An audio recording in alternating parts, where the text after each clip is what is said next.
ole tu ma han ui Chanchin kem kan ron soyang ui te hirana chuan mi thing te ngai na ber tu le thian thaber an nia an mi zia du om taka wang hian ngai nat an hloi chung kwa po chan tha an chang the ani ran jinga chuan an ni ang e madin hun lu sang hi an om love heti taka mi thing nen kan in kom ngai te hi ro puya a chan tam tak a ngai yang le ole tuna hian ui a hian ri sang tam tak an oma chung ri sang jinga chuan atlang pui kan ron swinga ama sebera Labrador Chanchin kan ron swi don ani Labrador hi St. John's dog tia siat ania Canada lam chuak ni nan ngai St. John water dog tuna chuan om to lova Newfoundland thapol atang lo piang chuak ani kumsa khazariat vela khan Britain rama lak lu ani Labrador retriever hi uya chuan vul atana than om berpol ani ome ui ngai nat om le mai na nga tak mai ania ama hi angai zon om ver sim ani he ui hi a fingin thil zil tir po anuama tu te hi a oi theile ani ui lim thei tak le harwang tak ania ami ji a tha in kom an nuam hle ani mi tu pa hi thiana asiam thei vek ani Labrador hian in fiam hi pe em maya tui chen phei chu nuam ati zong tak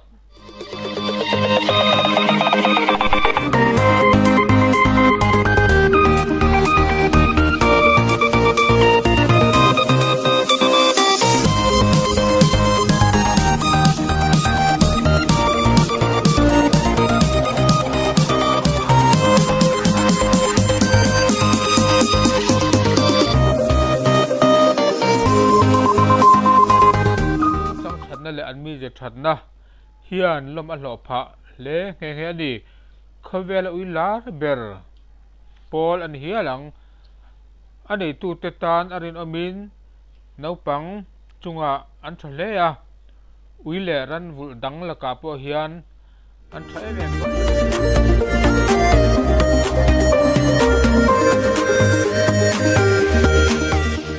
e ui hi anil ru a thale ya midang sual ti boy te hi an du velem lo ani misung bulam hin duam an ti hle ya ama om tir phei chuan se man tin an beng cheng theile ani tin ama thu kan om tir chuan an in hleya thil ti chiat te po hi an ching hle ani he ui hi abau pe in watch doka aman tlak ve phiana ma se gad doka ero chuan aman tlak lo ani talen hian nga hle maya an talen sang chu hunting tracking retrieving watchdogging police work narcotic detection rilo man suak tu ate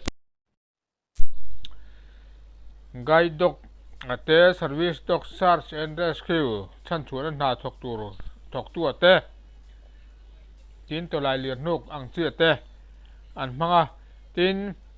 competitive obedience ate hian an mang war le ni tin he u hian ei le in hi adu em maya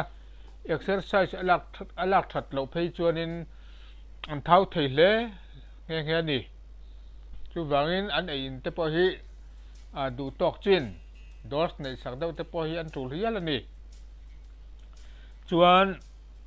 sui tong khan an pian chon ram Canada ani kan ti to kha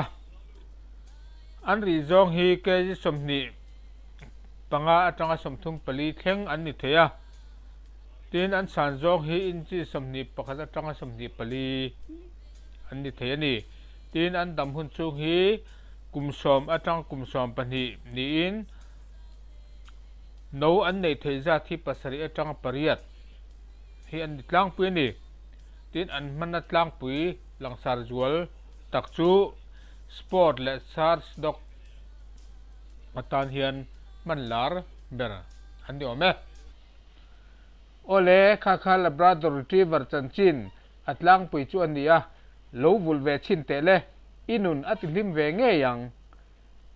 ka channel min lo thir sak tu te min lo subscribe pa min lo share sak turin ka ngen a cheu